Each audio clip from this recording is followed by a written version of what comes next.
Bienvenidos a un nuevo programa de referentes de inversión. Hoy analizaremos los distintos tipos de gestión que podemos escoger para nuestra cartera. Hacerlo por nuestra cuenta, contar con asesoramiento, delegar toda nuestra inversión. Analizamos pros y contras con Susana Criado, periodista especializada en economía, y Álvaro Vitorero, responsable de gestión discrecional de Europa en Deutsche Bank. Empezamos.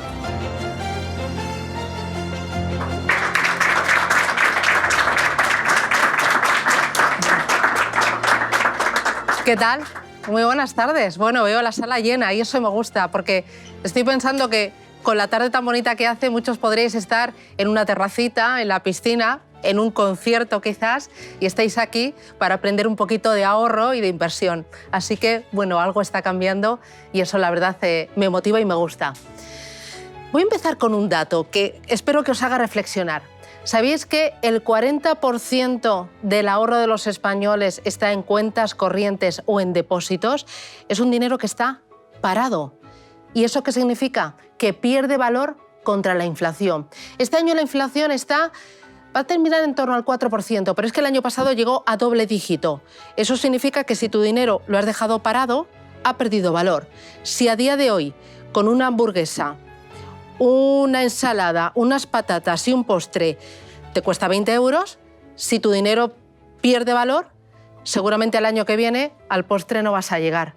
Así que hay que mover un poquito el dinero para que no pierda al menos valor. Hay otros vehículos de ahorro, como los fondos de inversión, como las acciones, como los planes de pensiones, que necesitan un poquito más de formación y un poquito más de estrategia o de elección y selección, o asesoramiento también. ¿Por qué no invertimos o por qué no ahorramos de forma inteligente y dejamos el dinero ahí parado en una cuenta corriente o en un depósito? Pues muchas veces es por pereza. Otras veces puede ser que es porque nos supere esto de la economía y de las finanzas, porque realmente hay un desconocimiento y pensamos que son grandes magnitudes, que esto es para gente que tenga mucho dinero y un ahorro ahí y un gran patrimonio.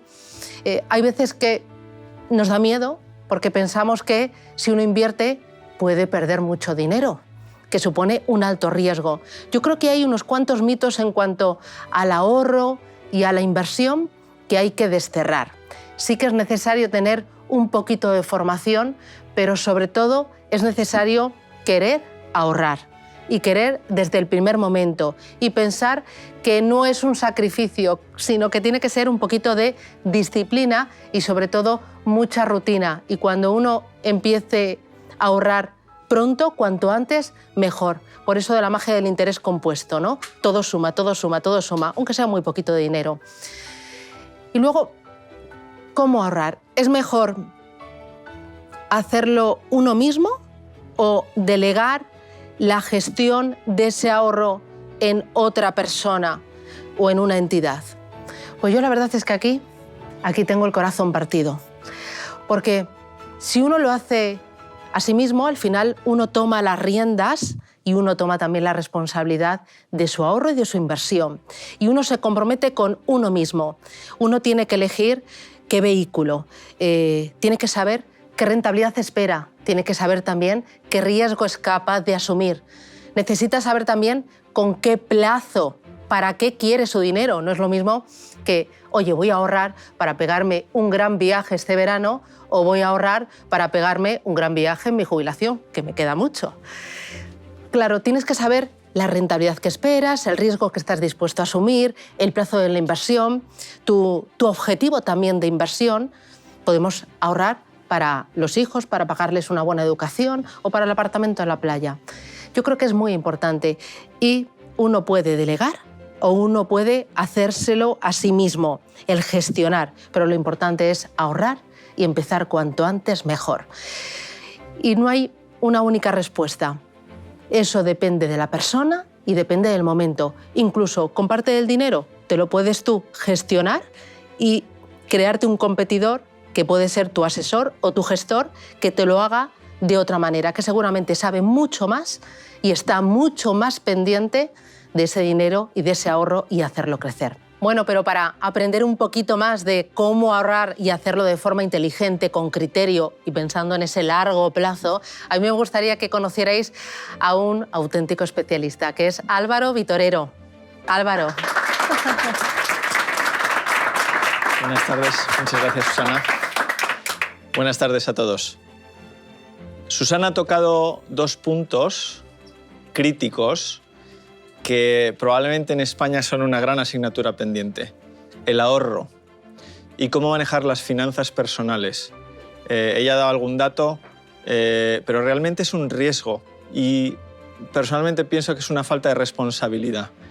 ¿Cómo manejar nuestras finanzas desde que empezamos a generar riqueza, cuando empezamos a trabajar, salimos de la universidad con toda la ilusión, etcétera, etcétera, hasta que llegamos al momento de nuestra jubilación? Es un recorrido de 35, 40 años, a veces más, donde la inflación es muchísimo más nociva a lo largo de 40 años de lo que podemos sospechar. Se puede destruir completamente. Vamos a darle la vuelta.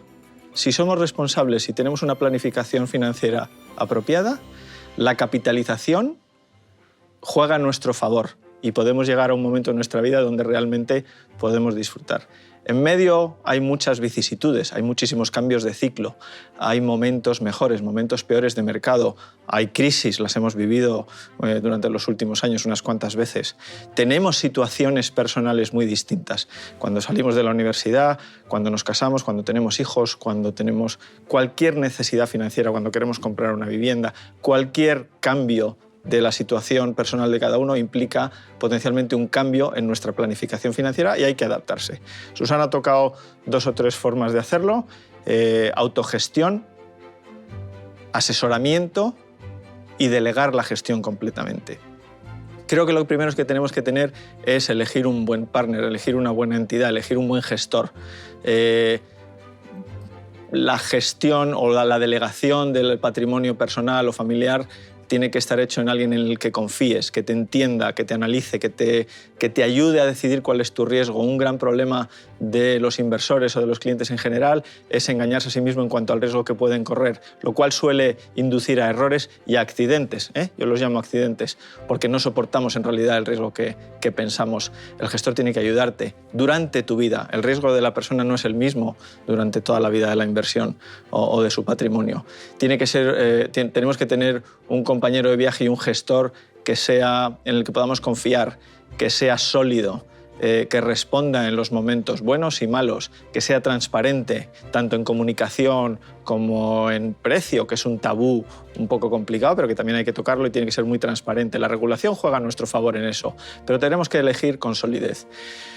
Ahora vamos a ir hacia una charla con Susana, donde vamos a analizar un poco las 3 versiones de las posibilidades que tenemos, tanto autogestionarnos, que requiere una serie de aprendizajes y una serie de conocimientos, el asesoramiento, donde se establece una conversación con ese partner financiero y nos asesoran y tomamos decisiones conjuntas, y la delegación de gestión, delegar completamente la gestión de nuestro patrimonio en una entidad o en un gestor. No hacer nada con nuestro patrimonio es un error, y el hecho de no conocer cómo funciona la economía o cómo funciona el mercado no debe ser excusa. Hay que acercarse y hay que elegir un gestor para que nos ayude en este camino, que suele ser durante toda la vida, a tener una buena labor y a llegar a buen puerto. Y ahora vamos a analizar estos 3 tipos de gestión: la autogestión, el asesoramiento y la gestión delegada, con Susana.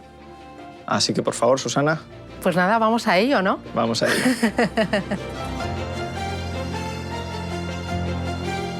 Bueno, cuando uno decide ahorrar, que espero que sea cuanto antes mejor y de forma periódica y regular, tiene 3 formas, como tú decías, de ahorrar. Vamos a empezar por la primera, autogestión. Entiendo que eso supone un gran esfuerzo, porque esto no es fácil.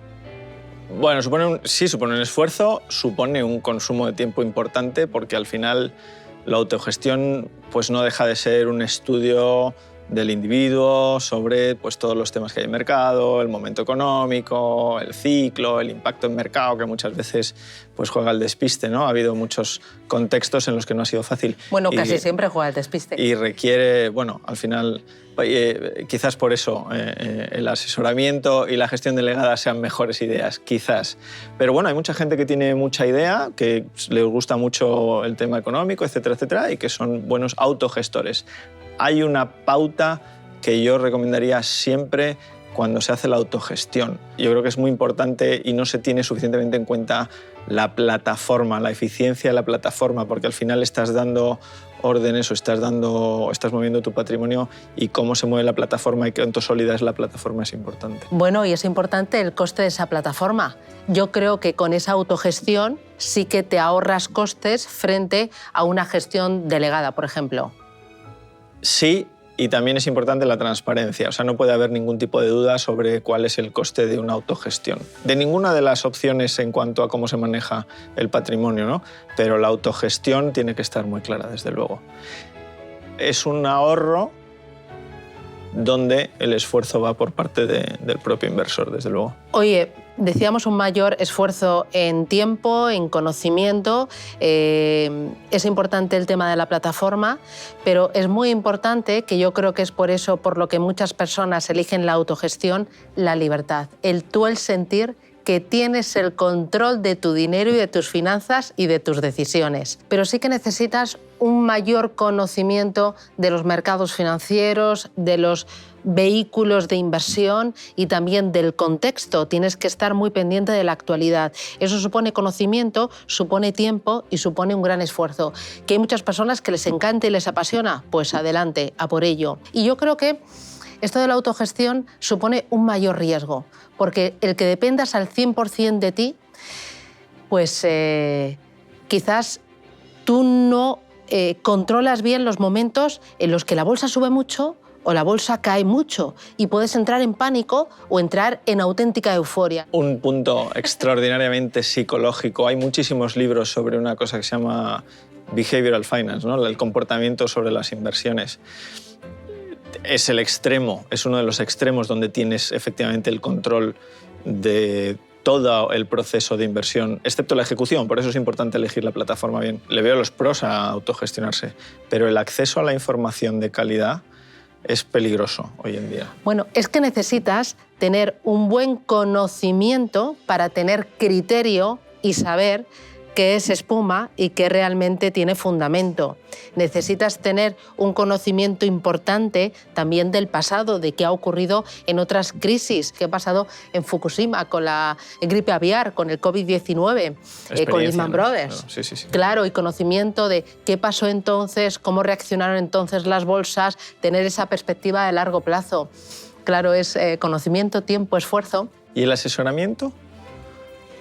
El asesoramiento, la parte positiva es que tienes una persona enfrente que realmente conoce los mercados, conoce los vehículos, conoce el entorno, debe conocerte a ti muy bien y debe conocer también cuál es tu capacidad de ahorro y conocer también cuáles son tus plazos y tus objetivos de inversión, porque no es lo mismo ahorrar pensando en la universidad de los hijos que ahorrar pensando en la jubilación o ahorrar pensando en el próximo viaje de verano. Son distintos plazos y distintos objetivos, y te tiene que conocer muy bien y se tiene que estrechar un lazo, una confianza clave, y también un nivel de comunicación que en ese nivel los dos estén cómodos, que ni te aturulle ni te sea escaso, que llegue en el momento adecuado, pero tú luego tienes que ejecutar esos consejos y ese asesoramiento financiero.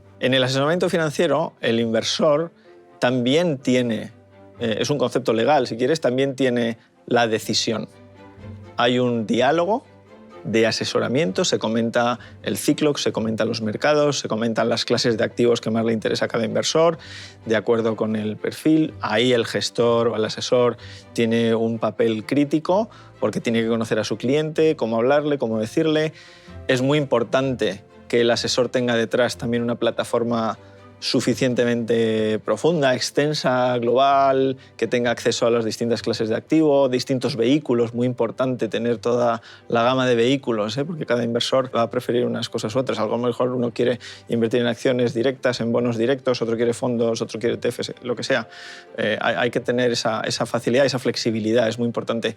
Pero es importante saber que a partir de esa conversación, en el asesoramiento, el inversor es el que toma la decisión. No es el gestor, no es la entidad, pero va acompañado.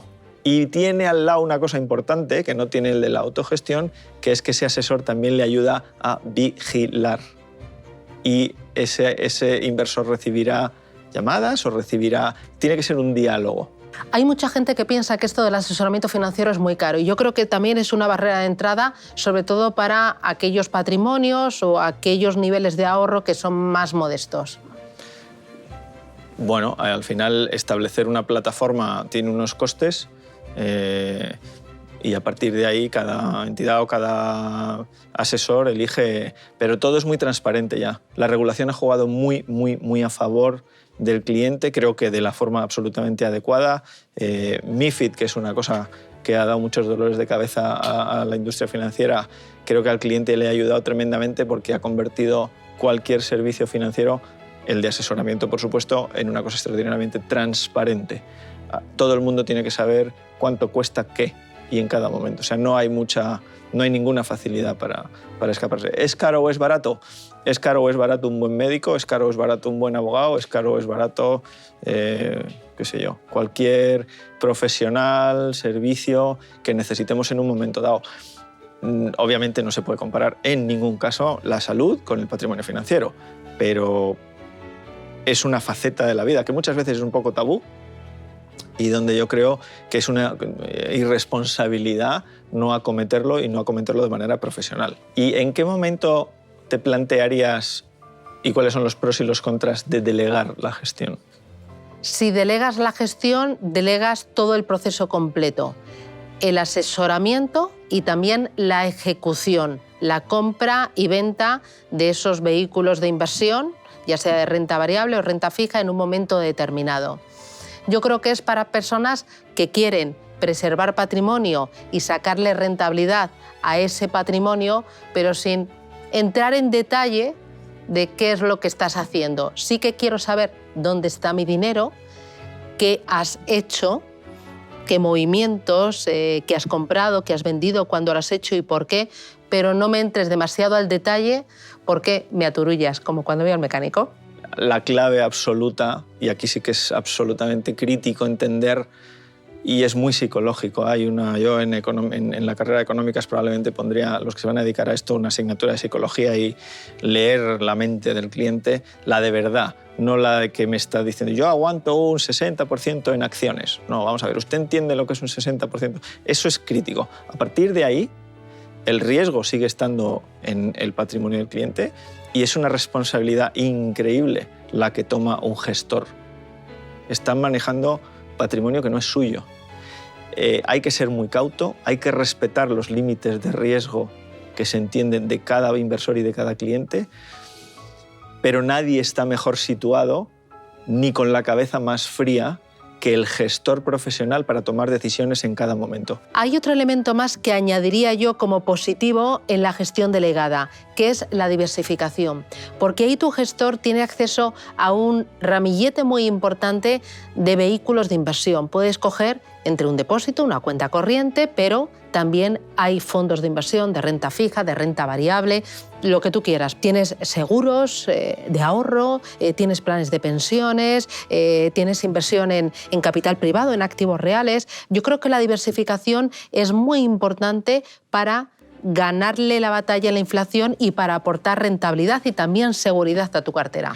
Seguridad, la diversificación es clave para no sufrir infartos cada 3 minutos en el mercado. Al final, diversificar significa esa famosa frase de no poner todos los huevos en la misma cesta y en el medio y largo plazo, que es otro concepto, el plazo es un concepto también crítico y ahora hablamos un poco, ayuda al inversor a pasar crisis y aprovechar buenos momentos. Fíjate, uno de los índices más diversificados del mundo es el Standard & Poor's, el S&P 500, que agrupa a las 500 compañías más importantes de Estados Unidos. Si tú hubieras invertido 100 euros en 1980, hoy tendrías 1.900 y pico euros, que es como sacarle cada año una rentabilidad cercana al 12%. Diversificación y también estabilidad. Eso del interés compuesto y el mantener tu inversión, yo creo que son claves. Y te voy a dar otro dato estadístico sobre ese mismo que has dado. Si hubieras vendido en los días de corrección, en los 2 o 3 mayores días de corrección, ahora tendrías la mitad de esos 1.900 y pico dólares. Porque cuando vendes, psicológicamente no vuelves al mercado. El gestor delegado te va a evitar cometer ese error crítico. Oye, y el tiempo también es un elemento muy importante en esto de la gestión delegada. Creo que la estabilidad de una inversión y el plazo de inversión es clave. Si tomamos el año 2022, que fue un año, vamos a llamarlo, de normalización, de política monetaria, etcétera, etcétera, con tipos de interés volviendo a, pues, a esa normalidad, ¿no? Donde hemos vivido inflación, todo lo que ocurrió el año pasado, donde la renta fija sufrió mucho, tanto como la renta variable, y fue un poco shock para muchos inversores. Tú puedes tener un año 2022 razonablemente malo, pero es un año dentro de, hemos hablado de 40 años. Los plazos de inversión se convierten en el mejor aliado del inversor y del cliente y del individuo. El mejor amigo de ese plazo de inversión es el concepto matemático de la capitalización. El interés compuesto es muy potente. Si yo voy ganando 3, 4, 5% al año y lo capitalizo en esos 40 años que hemos hablado, al final de la historia tengo un patrimonio muy saneado, muy saneado. Susana, la charla puede dar para otras 2 o 3 horas y 2 y 3 días, porque en realidad el mundo financiero y la gestión, etcétera, es muy amplio. Pero bueno, tenemos un gran público hoy con nosotros y la verdad es que nos gustaría saber si tienen preguntas y encantado de contestar. Hola, buenas. Tenía una pregunta. ¿Qué criterios tendría que considerar para seleccionar un gestor de inversiones? Muchas gracias. Yo te daría no 1, sino 3, 4, hasta 5 quizás. Creo que la clave es la confianza. Fíjate que antes hemos hablado de plazo. Es un matrimonio. Estás casándote con una persona que va a manejar una parte crítica de tu vida muy importante, mucho más de lo que pensamos. Y la confianza es vital. La transparencia tiene que ser un gestor o una entidad muy solvente, sólida. La regulación es muy importante, pero tienes que tener esa sensación de solidez. Hay que dormir bien por la noche, es crítico, tanto en cómo se maneja tu patrimonio como en qué manos está. Creo que eso es lo más importante probablemente. Tiene que ser alguien que te escuche, que sea capaz de personalizar. Antes Susana lo decía muy bien. Tiene que escucharte mucho, conocerte muy bien y ayudarte y asesorarte o gestionarte a ti como individuo en toda tu vida. Y va a ser muy cambiante. La personalización es clave. La transparencia en costes,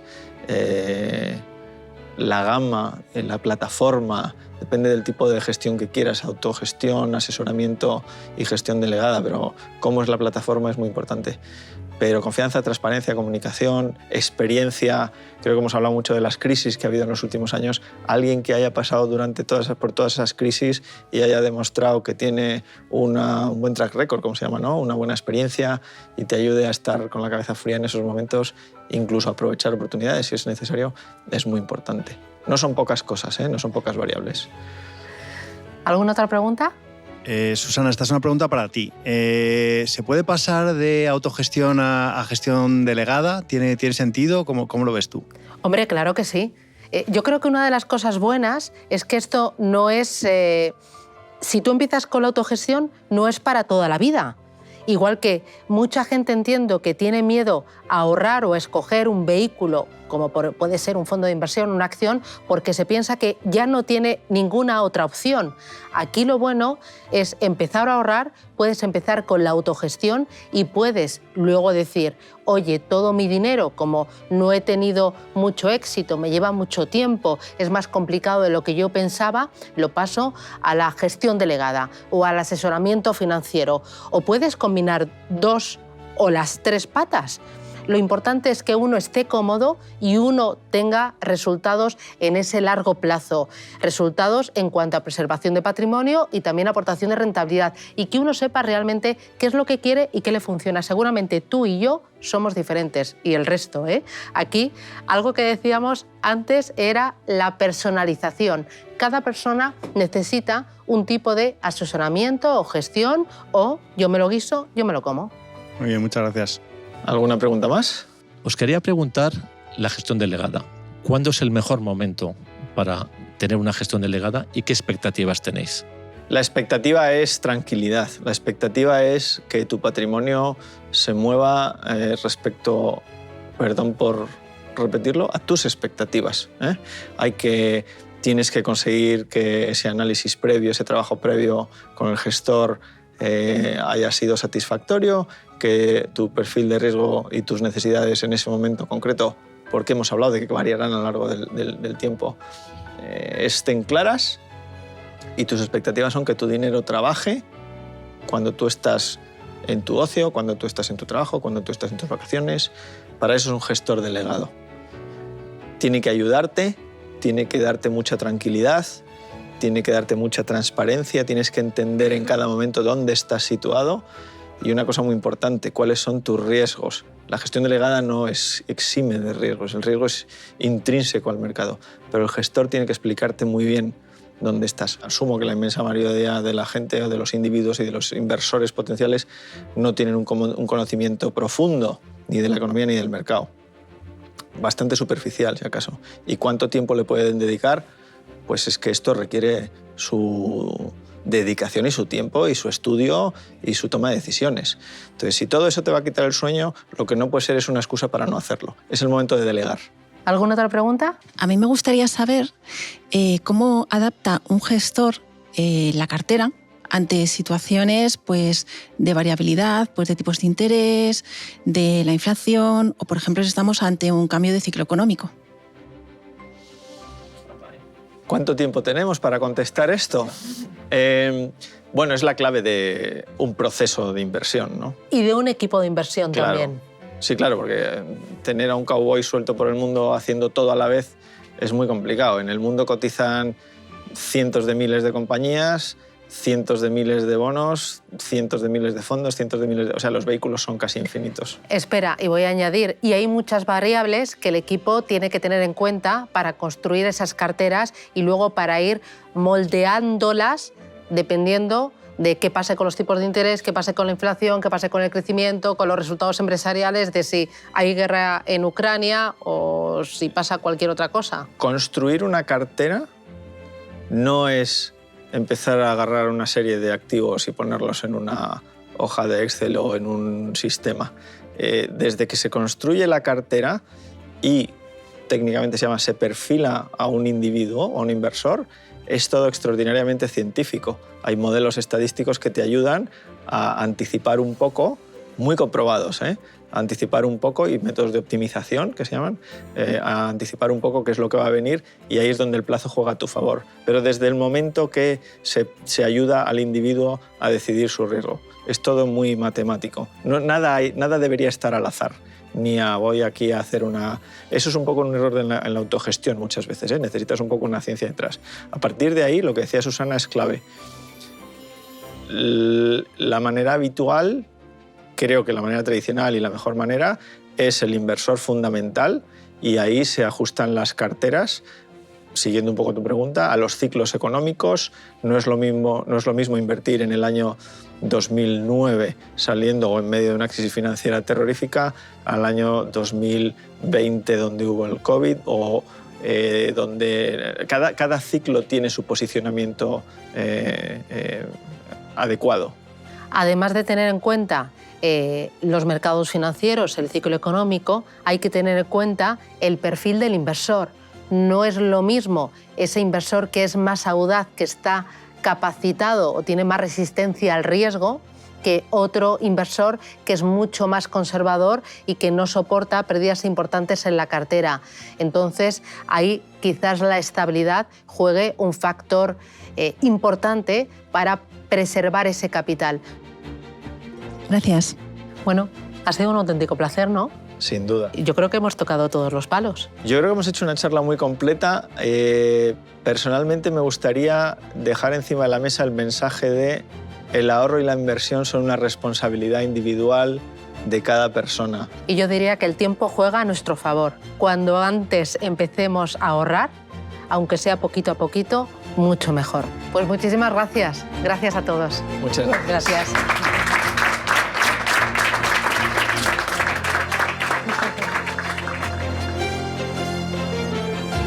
Descubra más en referentesdeinversión.es.